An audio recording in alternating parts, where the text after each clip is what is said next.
Hello guys, welcome to my channel वेब3 with object player और आप देख रहे हैं blockchain basics with object player यानी कि मैं। तो गाइस, अगर आप मेरे इस चैनल पे न्यू हो तो मैं आपको बता दूं, हाल ही में मैंने ब्लॉकचेन की एक सीरीज स्टार्ट की है जहां पे मैं सिखाता हूं ब्लॉकचेन के बेसिक कॉन्सेप्ट विद एग्जांपल्स ताकि आप वेब3 को इजीली समझ सकें और जान सकें। इस सीरीज में हमने ऑलरेडी बहुत ज़्यादा वीडियो कवर की हुई हैं और बहुत ज़्यादा टॉपिक कवर किए हुए हैं। अगर आपने उनको मिस कर दिया है तो परेशानी वाली बात नहीं है, उनका लिंक डिस्क्रिप्शन में अवेलेबल होगा। उसके अलावा प्लेलिस्ट में जाके वो सारी वीडियोस देख सकते हैं।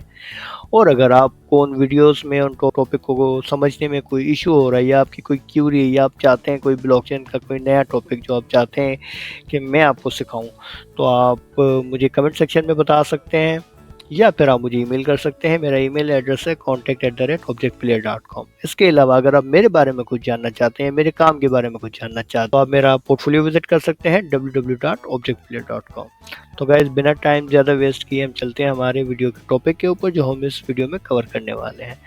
तो आज की वीडियो में हमारे जो टॉपिक होंगे जो हम इस वीडियो में कवर करेंगे वो है प्रूफ ऑफ वर्क एग्जाम्पल।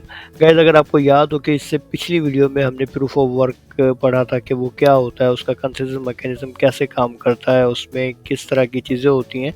तो आज की वीडियो में हम सीखेंगे कि प्रूफ ऑफ वर्क के अंदर जो एक पजल दिया जाता है वो कैसा होता है, किस तरह का होता है, क्यों उसको फाइंड करना या उसको सॉल्व करना मुश्किल होता है। उसके अलावा जेनेसिस ब्लॉक क्या होता है ब्लॉकचेन के अंदर, और ब्लॉकचेन के अंदर एक पॉपुलर अटैक होता है जिसको 51% अटैक कहते हैं। तो ये क्या होता है, क्या मकसद होता है 51% अटैक का और ये कैसे अचीव होता है।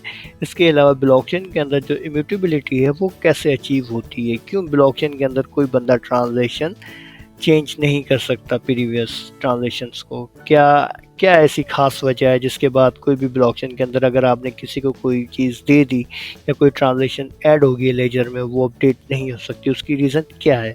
तो ये सारी चीज़ें हम सीखेंगे हमारी आज की वीडियो के अंदर, तो इस वीडियो को एंड तक लाजमी देखिएगा। तो गाइस, चलते हैं हमारे पहले टॉपिक के ऊपर। गाइस, आप मेरी स्क्रीन देख सकते हैं, हम दोबारा ब्लॉकचेन डेमो की साइट पे आ गए हैं और यहीं पे हम सीखेंगे आज के हमारे सारे टॉपिक। तो सबसे पहले जो आपको याद हो कि लास्ट वीडियो में हमने ये चीज़ सीखी थी कि ब्लॉकचेन एक ब्लॉक का नेटवर्क होता है जिसके अंदर प्रीवियस ब्लॉक का हैश दूसरे नेक्स्ट ब्लॉक में एडेड होता है। तो गाइस, सबसे पहले अगर आप हमारा देखें, ये नोड ए है, इसका ब्लॉक नंबर 1 है जो कि पहला ब्लॉक है। इसके अंदर आप एक चीज़ नोटिस करेंगे कि इसका कोई प्रीवियस हैश नहीं होता। यहाँ पे देख रहे हैं प्रीवियस हैश में 0000 ऐड हुआ क्योंकि ब्लॉक 1 से पहले तो कोई और ब्लॉक होता नहीं है, तो इसका जो प्रीवियस हैश हमेशा 000 होता है। और जो ब्लॉक 2 है उसका तो प्रीवियस ब्लॉक में तो ब्लॉक 1 का हैश आ जाएगा, ब्लॉक 3 है उसके प्रीवियस ब्लॉक में ब्लॉक 2 का हैश आ जाएगा, लेकिन जो ब्लॉक 1 होता है उसका हैश कहाँ से आएगा, वो तो नहीं होता, तो उसका हैश हमेशा 00 होता है। और ये जो ब्लॉक 1 होता है ये एक स्पेशल ब्लॉक होता है, इस ब्लॉक को कहा जाता है जेनेसिस ब्लॉक। तो गाइस, इसके बाद अगर आप ये टर्म कभी भी सुने ब्लॉकचेन के अंदर कि जेनेसिस ब्लॉक क्या था, तो आपने मतलब तो आपको हमेशा याद होगा कि ब्लॉकचेन का पहला ब्लॉक उसको हम कहते हैं जेनेसिस ब्लॉक। उसके अलावा गाइस, तो लास्ट टाइम हमने प्रूफ ऑफ वर्क के बारे में जाना था। प्रूफ ऑफ वर्क में ये होता है कि जो माइनर्स होते हैं या नोड्स होते हैं उनको एक पजल दिया जाता है, उस पजल को उनको सॉल्व करना पड़ता है, उसके बाद वो माइनर बनते हैं। वो पजल क्या होता है, तो उसके समझने के लिए ना आप इस ब्लॉक को ज़रा गौर से देखेंगे तो इस ब्लॉक में होता क्या है। सबसे पहले हम एंड पे जाते हैं ना, ब्लॉक का हैश होता है। अब ये हैश कैसे बनता है, हैश ये कैसे बनता है कि इसके अंदर हम क्या करते हैं, जितनी भी ट्रांजेक्शन जो नोड पिक करता है वो ट्रांजेक्शन प्लस इसका प्रीवियस हैश और जो नॉन्स होता है वो तीनों मिलके हमने इनका हैश करना पड़ता है। इसके बाद ये जो आता है इसको हम हैश कहते हैं ना, मतलब ये हैश ऐसे मिलता है हमें। अब जो पजल होता है उसमें ये होता है कि ये जो हैश निकलना है ना, ये हैश ऐसे आपने निकालना है कि इसके स्टार्ट में 4 जीरो आने चाहिए। अब आपको ये दिख रहा है 4 जीरो, मैं एग्जाम्पल के लिए कह रहा हूँ, आसानी के लिए जो इस ब्लॉकचेन डेमो साइट में यूज़ किए हुए हैं। हाल तो ये ज़्यादा भी हो सकते हैं या कम भी हो सकते हैं, वो क्यों होते हैं वो हम बाद में जानेंगे, लेकिन अभी के लिए आप सोचें कि 4 जीरो होते हैं। अब आप देख रहे हैं कि इसके स्टार्ट में 4 जीरो आ रहे हैं हैश में ना, ये इसका हैश है। अब जो प्रीवियस हैश होता है उसको तो हम चेंज नहीं कर सकते, क्योंकि वो तो हमें प्री डिफाइंड होता है, हमने वही ऐड करना होता है। जो ट्रांजेक्शन होती है वो वही होती है जो हम पिक करेंगे, जो जेन्युइन ट्रांजेक्शन हमने वही ऐड करनी है, जिसमें भी हम चेंज नहीं कर सकते। तो चेंज क्या होता है कि जिसमें हम जो नोड होते हैं उनको क्या चीज़ चेंज करनी पड़ती है इस हैश को जनरेट करने के लिए, वो है नॉन्स। तो गाइज आपको पता है कि हमने इसको बार बार एक रैंडम नंबर कहा था, वो रैंडम नंबर क्यों कहा था वो अब आपको समझ में आ जाएगा। अभी जो नॉन्स होता है ये क्या होता है कि इसको आपने गैस करना पड़ता है या इसको फाइंड करना पड़ता है कि ऐसा कोई नंबर जो मैं इस ट्रांजेक्शंस प्लस इस प्रीवियस हैश के साथ ऐड करूं, उसके बाद जो हैश निकले उस हैश में शुरू में 4 ज़ीरो आने चाहिए, तो वो नॉन्स वैलिड है। तो जो नोड होते हैं उनको बस यही ये नोट्स फाइंड करना पड़ता है। मिसाल के तौर पे अगर देखें मैं यहाँ पे 1 कर रहा हूँ, तो आप देख सकते हैं यहाँ पे जो हैश आ रहा है उसके स्टार्ट में 4 ज़ीरो नहीं है, तो जो भी नोड होगा वो सबसे पहले 1 ऐड करेगा, देखेगा यार इसके अंदर तो 4 ज़ीरो नहीं आ रहे, तो ये पज़ल सॉल्व नहीं हुआ। उसके बाद 2 आएगा, फिर 3 आएगा, फिर 4 आएगा, फिर 5, इस तरह से वो मल्टीपल आइट्रेशन करते जाते हैं अनटिल जब तक उनको कोई ऐसा हैश नहीं मिलता जिसके शुरू में 4 ज़ीरो। अब देखिए माइन का बटन हम कर रहे हैं, ये माइन का बटन बिहाइंड द सीन यही करता है। ये क्या करता है कि कोई ऐसा हैश फाइंड कर रहा है, मतलब वो आइट्रेशन करता है मल्टीपल 1 2 3 4 5 6 7 8 9, इस तरह से चलता जाएगा चलता जाएगा चलता जाएगा, वो आइट्रेशन करके एट द एंड इस तरह का वो हैश, इस तरह का वो नॉन्स फाइंड करेगा जिसको ऐड करने के बाद उसका जो हैश बने उसके अंदर 4 ज़ीरो आ जाएंगे। आप देख रहे हैं 4 ज़ीरो आ गए, तो इसका मतलब ये ब्लॉक वैलिड हो गया। इस पजल को उसने सॉल्व करना होता है। जब ये पजल सॉल्व हो जाता है वो ब्लॉक अपना ऐड कर लेता है। अभी जो 4 ज़ीरो हैं ये 4 ज़ीरो इसका डिफ़िकल्टी लेवल है। डिफ़िकल्टी लेवल ये मतलब 4 ज़ीरो बहुत आसान है, इसमें 5 आ गए, लेकिन अभी के लिए हम 4 के साथ चलते हैं, क्योंकि बाकी अगर आप ब्लॉक देखेंगे सारों के जो हैश है वो 4 ज़ीरो से स्टार्ट हो रहा है। ये देखिए ब्लॉक 2 में, ब्लॉक 3 भी ऐसा ही है और ब्लॉक 4 भी ऐसा ही है। अगर हम नया ब्लॉक ये 5 देख रहे हैं, 5 के भी आप शुरू में देख सकते हैं 4 ज़ीरो आ रहे हैं।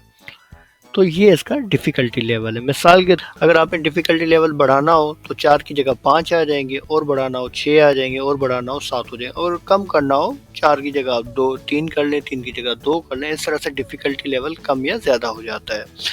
तो अभी के लिए इसमें 4 है, तो आप देख सकते हैं कि जितने भी ब्लॉक के हैशेस आ रहे हैं इस साइट के ऊपर उसके अंदर 4 हैश हैं। इसमें 5 आ गए, लेकिन अभी के लिए यहाँ पे जो यूज़ हो रहा है वो डिफ़िकल्टी लेवल 4 हो रहा है। तो देख सकते हैं इसका जो ब्लॉक 1 का हैश आया है उसके अंदर शुरू में 4 ज़ीरो हैं।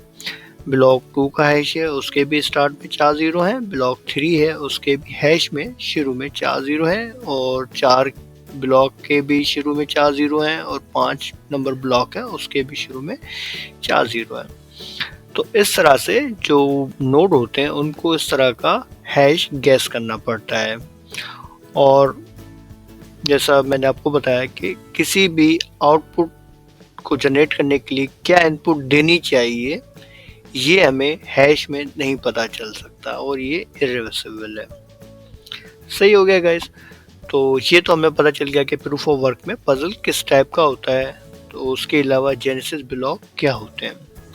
अब गाइस हम चलते हैं हमारे जो तीसरा टॉपिक इस वीडियो का जो हमने कवर करना है वो 51% अटैक।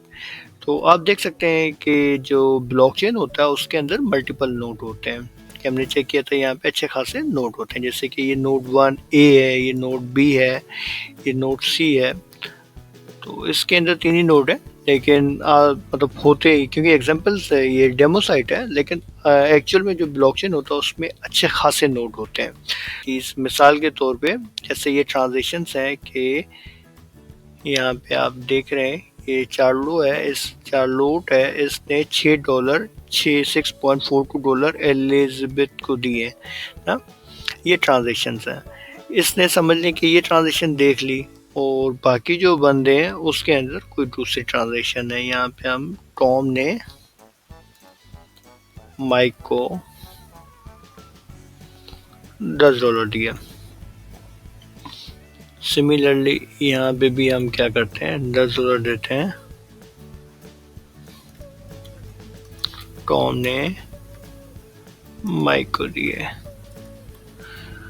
ई की कमी है, यहाँ पे ई की कमी है, हम ई ऐड कर लेते हैं।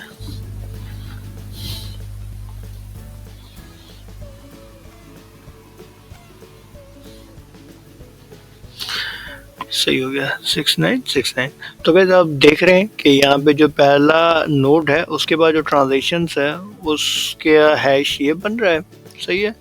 और जो दूसरा नोड और तीसरा नोड है उसकी ट्रांजेक्शन डिफरेंट है। तो ब्लॉकचेन के अंदर ऐसा नहीं होता कि अलग अलग चीज़ें चल रही हो ना, क्योंकि ये फिर अलग चेन हो जाएगी, ये अलग चेन हो जाएगी, ये अलग चेन है। तो ब्लॉकचेन में चेन, मेन चेन कौन सी, वो कैसे पता चलता है?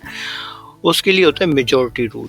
मेजॉरिटी रूल ये कि जिसके ब्लॉक, मतलब मिसाल के तौर पे जो जिस चेन के पास ज़्यादा नोड होंगे वही माना जाता है। अब आप देख सकते हैं ये जो नोड बी है और जो नोड सी है उनका ब्लॉक नंबर 1 का हैश सेम है, मतलब ये दोनों एक ही टीम में है। और जो ब्लॉक ए है उसका हैश कुछ डिफरेंट है, तो वो दूसरी टीम में है। तो इस तरह से जो ब्लॉकचेन असल माना जाएगा वो किसका माना जाएगा, वो ब्लॉक नोड बी और नोड सी का माना जाएगा, क्योंकि ये मेजॉरिटी में है। अब मेजॉरिटी क्यों है? क्योंकि इनके पास ये देखें ये 2 है और ये 1 है। तो इसको कहते हैं 51% अटैक। 51% अटैक क्या होता है? जहाँ पे मेजॉरिटी किसी एक चीज़ के बारे में कह दे कि भाई ये चीज़ सही है, आल दो वो गलत हो, लेकिन अगर 51% लोग कह दें कि ये चीज़ सही है तो मेजॉरिटी उसके पास हो जाए। क्योंकि 51% के बाद क्या होता है कि बाकी जो बचनी है वो 49% बनी। जो 50-50 है ना, वहाँ पे टाई हो जाता है। तो 51 पे टाई नहीं होता, एक विनर हो जाता है, दूसरा लूजर हो जाता है। तो 51 के बाद मेजॉरिटी उसके पास हो जाती है, तो ये एक अटैक हो जाता है। तो इसको कहते हैं 51% अटैक, जहाँ पे मेजॉरिटी एक डिसीजन के ऊपर आ जाते हैं, उसको मान लेते हैं। मज़ीद हम इस अटैक के बारे में हमारी अगली वीडियो में जानेंगे। अभी के लिए आप ये समझ लें 51% अटैक का मतलब है मेजॉरिटी ऑफ नोट्स किसी एक डिसीजन पे आ जाना। तो गाइस अब हम चलते हैं हमारी जो नेक्स्ट टॉपिक है इस वीडियो का, वो इम्यूटेबिलिटी। तो गाइस एक चीज़ आपने सुनी होगी कि ब्लॉकचेन के अंदर आपने अगर किसी को पैसे दे दिए, कोई चीज़ दे दी है, कोई एनएफटी खरीद लिया, किसी से पैसे उधार ले लिया, कुछ भी हो गया, अब ये चेंज नहीं हो सकता, हमेशा के लिए वो रहेगा। क्यों रहता है? मिसाल के तौर पे आप देख सकते हैं ब्लॉक 1, ब्लॉक 2, ब्लॉक 3। हम ब्लॉक 3 में ये जो ट्रांजेक्शन आ रही है ना, ब्लॉक 3 में हम नहीं, ब्लॉक 2 में हम चेंज कर लेते हैं। मिसाल के तौर पे ये वाली ट्रांजेक्शन है $10 वाली ना, इसको हम कहते हैं हमें $10 नहीं भेजे, मैं इसने हिक्स ने 10 की जगह में $5 दिए। मैं इसको माइन कर लेता हूँ। ये क्या कर रहा है, जो नोड है वो क्या करता है, उसके पास भी डेटा पड़ा हुआ है ना अपने सिस्टम में, वो अपने सिस्टम का डेटा अपडेट कर रहा है। समझे कि जो हाइक था वो दोस्त था उसका, उस नोड वाले भाई का, उसने क्या किया, उसको कुछ पैसे देके उसका डेटा अपडेट करवा दिया और उसने बाकी भी अगले जो ब्लॉक थे वो दोबारा माइन कर लिए। तो वैसे अभी हमने सारे ब्लॉक माइन कर लिए हैं। अब आप देख सकते हैं हाइक ने 5 की जो $10 ने दिए थे उसकी जगह हमने 5 रख दिया। अब हुआ क्या, इसके पास तो ये वाली चेन आ गई ना, तो जब इसका 5 नंबर ब्लॉक है उसका जो हैश आया है वो ये वाला है, लेकिन अगर आप बाकी देखेंगे उनका हैश डिफरेंट होगा। अब जो ब्लॉक नोड बी है उसके पास जो चेन बननी है, उसका जो 5 नंबर ब्लॉक है उसका हैश कुछ और है, जो सी है उसका भी हैश कुछ और है। तो इससे क्या पता चला कि कोई घपला हुआ है, कि ब्लॉक या तो नोड ए झूठा है, या नोड बी झूठा है, या नोड सी झूठा है। और जो हमने अभी पढ़ा था कि मेजॉरिटी रूट चलता है, तो नोड बी और नोड सी है उन दोनों का तो हैश सेम है, तो मतलब वो दोनों सही हैं, और जो नोड ए है उसने ही घपला किया हुआ। तो इस तरह से क्या होता है कि ब्लॉकचेन में कभी भी आप कोई ट्रांजेक्शन को, पुरानी ट्रांजेक्शन को अपडेट नहीं कर सकते। उसकी रीज़न है कि अगर आपने कोई चेंज कर लिया तो वो चेंज सिर्फ उस ब्लॉक का या उस ट्रांजेक्शन का नहीं होगा, उसके बाद जितनी भी चीज़ें हुई हैं, मिसाल के तौर पे ये भी हमने ये हाइक का जो बैलेंस चेंज किया, ट्रांजेक्शन को चेंज किया ना, तो उसका नतीजा क्या निकला कि हमने ब्लॉक 2 की इस ट्रांजेक्शन को चेंज किया, तो ब्लॉक 3 भी उसका हैश भी चेंज हो गया। ब्लॉक 4 का हैश भी चेंज हो गया, ब्लॉक 5 का हैश भी चेंज हो गया। तो ये सारे के सारे ब्लॉक आगे के आगे चेंज होते जाएंगे। और ये जो चेंज किया है वो सिर्फ नोड ए ने अपने पास किया है, लेकिन नोड बी के पास तो कोई चेंज नहीं हुआ, नोड सी के पास भी चेंज नहीं हुआ, इसी तरह नोड डी के पास भी चेंज नहीं होगा, ई के पास भी चेंज नहीं होगा, एफ के पास भी चेंज नहीं होगा। तो वो सिर्फ उसने अपने ही सिस्टम में चेंज किया, और अपने ही सिस्टम चेंज कर लिया। जो ब्लॉकचेन में तो मेजॉरिटी रूल चलता है, तो एट द एंड क्या होगा कि ये नोड रिजेक्ट, इसके जो भी चेन होगी वो रिजेक्ट हो जाएगी, बाकी जो चेन है वो इकट्ठे चलेंगे और उसी तरह से काम चलेगा।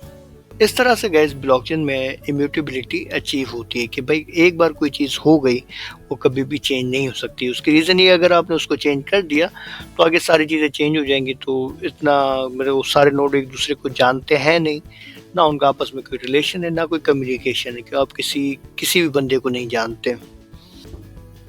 तो गैस होप आप ये प्रॉपर्टी समझ गए होंगे। अब चलते हैं हमारे स्लाइड के ऊपर। होप गाइस आज की वीडियो को आपने एंजॉय किया होगा, और जो भी टॉपिक हमने इस वीडियो में कवर किए हैं वो आपको समझ में आए होंगे। अगर नहीं आए, परेशानी वाली बात नहीं, आप कमेंट सेक्शन में मुझे लाजमी बताइएगा, मैं आपको ज़रूर रिप्लाई दूंगा। और अगर आपकी कोई क्यूरी है तो आप कमेंट सेक्शन में भी बता सकते हैं, या फिर मुझे ईमेल कर सकते हैं। मेरा ईमेल एड्रेस मैंने आपको ऑलरेडी बताया हुआ है। उसके अलावा गाइस, अगर आप मेरे चैनल पे न्यू हैं तो मेरे चैनल को लाजमी सब्सक्राइब करें और बेल का आइकन ज़रूर दबाएं, ताकि इस सीरीज़ की आने वाली वीडियोस आप मिस ना करें और उनको देख सकें, और हम मिल के वेब3 को साथ में समझ सकें। तो गाइस मिलते हैं हमारी अगली वीडियो में, तब तक के लिए बाय बाय, अपना ख्याल रखिएगा।